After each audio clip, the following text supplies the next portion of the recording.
Today's talk is titled, Who Wants to Be a Millionaire?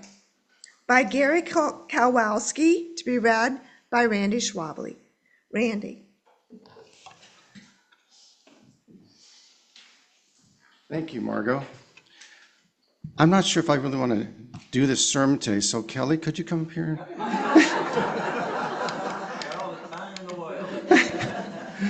I almost got him. Okay. Who Wants to Be a Millionaire? It's a sermon written and delivered by Reverend Gary Kowalsky in the year 2000 to the First UU Society of Burlington, Vermont. I was drawn to it mostly by the notion that accumulating wealth seemed rather counterintuitive regarding UU principles and values. So what would a UU minister be doing sermonizing on this subject? Several decades ago, I had the pleasure of reading a book titled The Millionaire Next Door that is mentioned in this talk, piquing my interest in this sermon further. Reverend Kowalsky serves as the UU congregation of Taos, New Mexico, and is the author of 8 books, including The Souls of Animals, Science and the Search for God. These are all his titles. Goodbye, Friend, Healing Wisdom for Anyone Who Has Ever Lost a Pet. Blessings of Animals, Celebrating Our Kinship with All Creation. The Bible According to Noah, Theology as If Animals Mattered. Earth Day, and that's a children's book. And Green Mountain Spring. And finally, Other Leaps of Faith. It's an interesting collection. It shows that he was into animals and children, or had that of his interest. Here now are the words of Reverend Gary Kowalsky.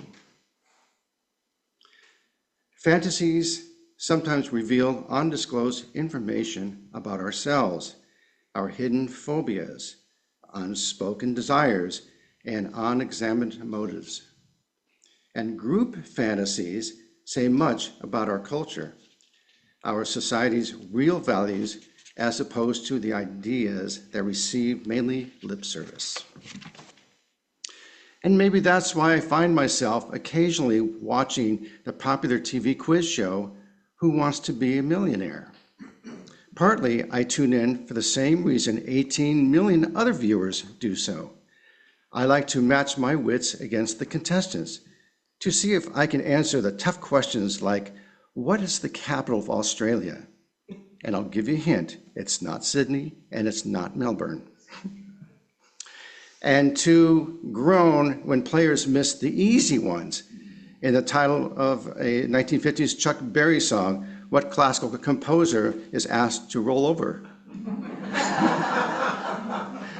Okay, the questions are harder than you expect, but not impossibly hard, so that any one of us might imagine ourselves sitting in the contestant's seat, listening to Regis ask, is that your final answer?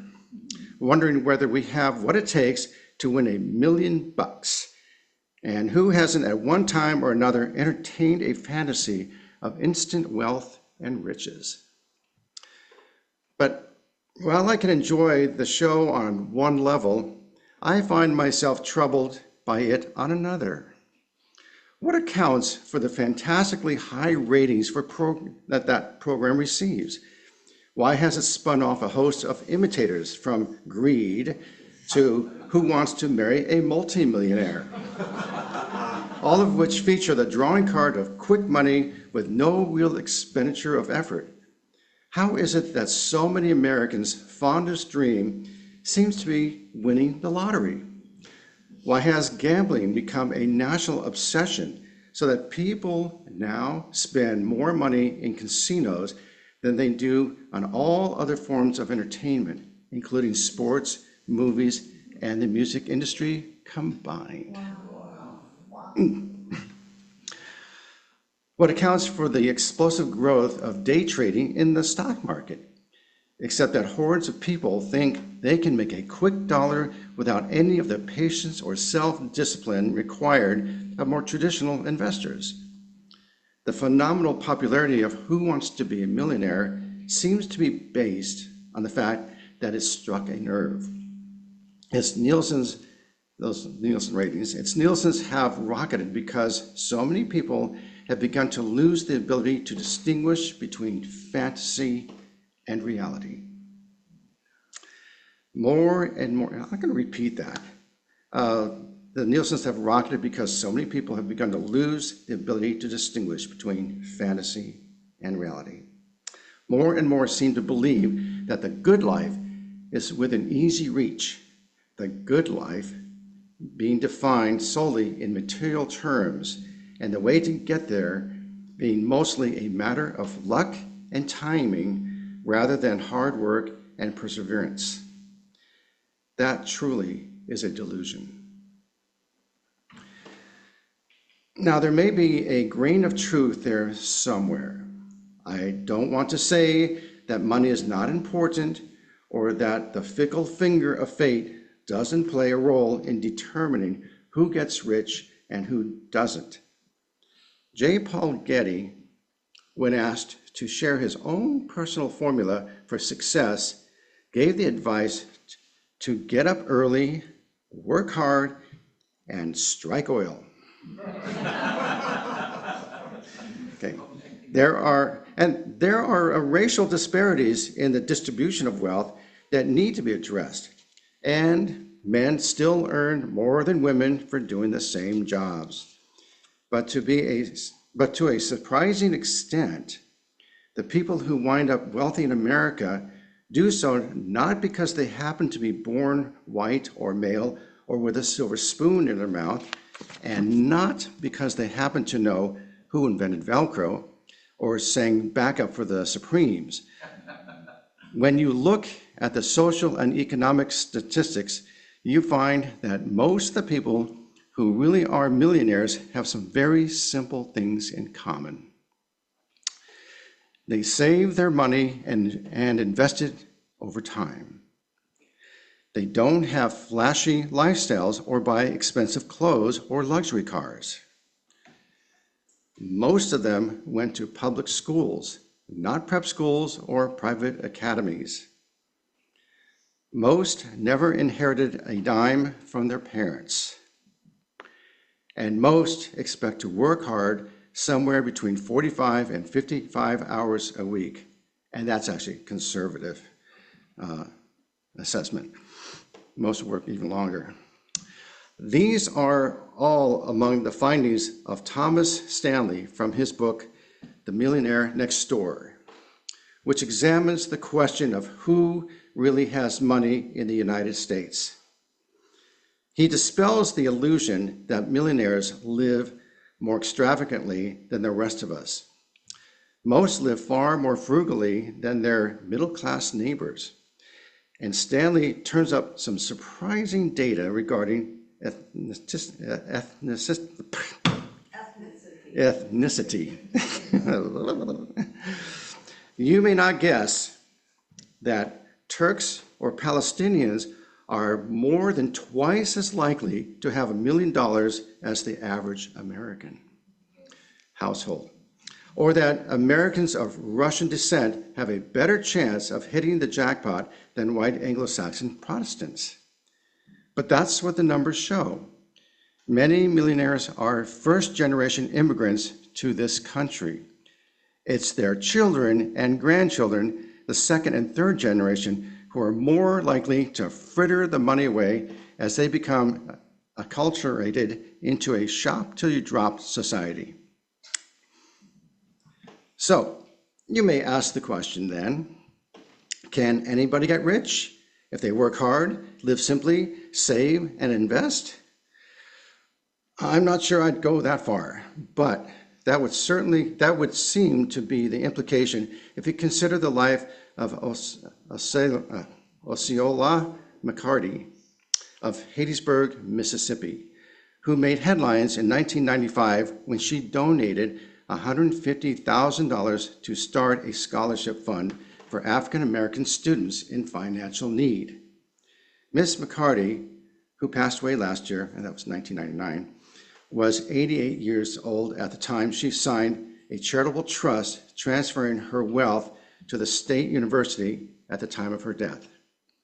She started work in the 6th grade when she had to drop out of school to take care of a sick aunt, and spent the next 75 years taking in other people's laundry, starting out at $1.50 a bundle.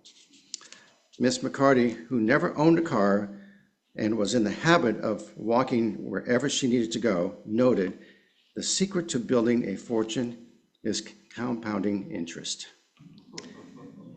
It's not the ones that make the big money, but the ones who know how to save who get ahead." She recalls that, "I started saving when I was a little girl just to have candy money.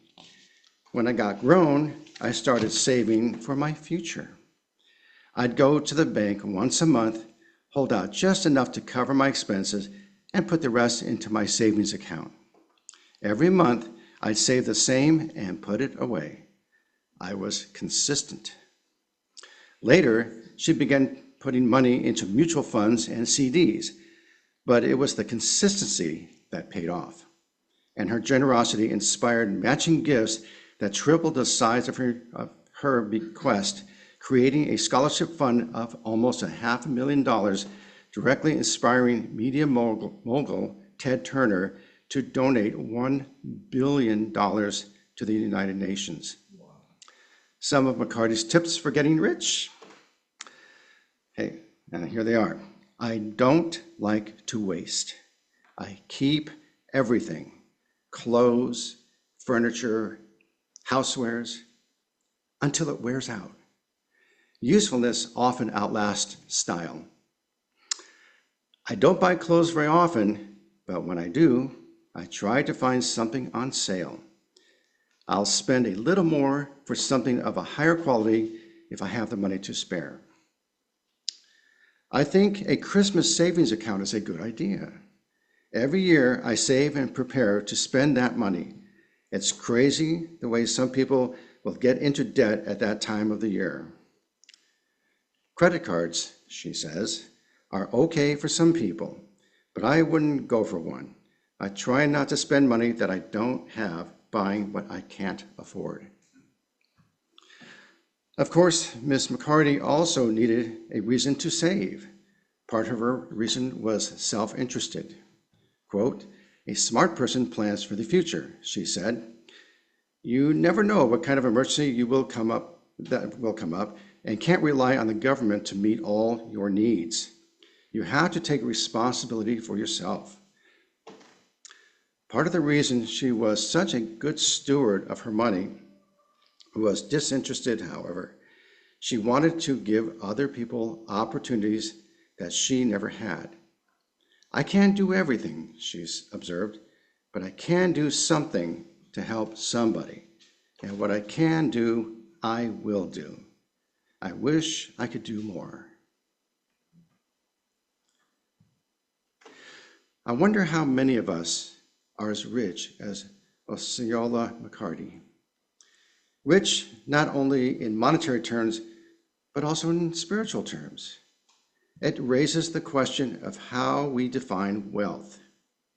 Does it consist of how much we are able to accumulate and possess, or is wealth better measured by how much we feel we can afford to share? I suspect that many of us struggle with the tension between the desire to do well and the desire to do good. Part of what we want from life is comfort, security, independence, but another important part of what we want is the satisfaction that comes from sharing values, working together in a common cause, belonging to something larger and more lasting than ourselves. Two university professors who recently released the results of an investigation into what makes people happy found, not surprisingly, that money was an important indicator in determining whether people describe themselves as very happy, somewhat happy, or fairly unhappy. But money was not nearly as significant as other factors, like having a good marriage, and was only one among an assortment of other predictors, including being part of a meaningful religious community. Now, being part of a religious community, like being part of a good marriage, demands a special set of attitudes and expectations on the part of the participants. If we approach the relationship with a mentality of what's in it for me, we are almost certainly setting ourselves up for disappointment and failure. But unfortunately, that attitude is all too common in our cash and carry society. People frequently come through the doors of our meeting house bringing with them the mindset of the marketplace as church shoppers or consumers. They evaluate their experience on Sunday morning by the same criteria they might use to judge the worth of other competing attractions. And what they give to support the congregation is based on what they might expect to pay for similar services from seemingly similar retailers. For example, a cup of coffee costs $1 at Starbucks. They figure it may be worth $1 to have coffee at the social hour following the service. If babysitting averages $5 an hour, they reason that a $10 bill in the collection plate should cover the cost of bringing one child to church, school, with another in the nursery. And from one point of view, that's a good way to calculate the value of what you get from a congregation. But people who come to Unitarian Universalism seeking spiritual goods are likely to be disappointed so long as they have the outlook of consumers in search of material goods. If their connection to our liberal faith is to grow into something more rewarding, they have to give up the consumer mindset and begin to think of themselves instead as shareholders, investors, co-owners in what happens in church, just as the parties in a marriage see themselves as partners rather than competitors, with a joint share in the success of the enterprise. Making the transition from consumer to investor involves an emotional shift, but also a financial one. At that point, what people pledge to support their religious community is likely to increase significantly, but the profit, the payback, the dividends also rise dramatically. Many years ago, Mohandas Gandhi made a list of what he called the 7 sins of the modern world. High on the list were these 2: wealth without work and religion without sacrifice. I tend to agree with Gandhi. I think we do suffer from the delusion that we can get something for nothing. I think our get-rich-quick economy tends to denigrate the value of struggle, commitment, and sacrifice.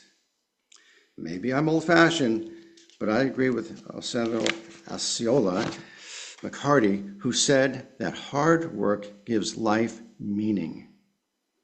Everyone needs to work hard at something to feel good about themselves. Every job can be done well, and every day has its satisfactions. TV game shows may promise you instant wealth as the key to happiness, but I don't really believe that promise. The question for me is, what can we promise to one another? And I think the answer is that we can promise each other hard work, hard, honest work, the work of raising, caring children in an often uncaring world, the work of trying to live with integrity in a world rife with sham and deception, the work of building a community where each person has dignity because of who they are, not because of what they earn or how much they own. Imagine that you're going to win the lottery, or that it would solve all your problems if you did. It really is far-fetched. winning the sweepstakes in a 1 in 10 million, marrying a multimillionaire may be what producers call reality-based programming, but that's TV reality. It doesn't apply to you or me, but it's not far-fetched at all to believe that everybody, each one of us, can have a life that means something, that's rich in love and makes a difference. So what I'm inviting you to do is not to buy into a fantasy, but to consider investing in a dream.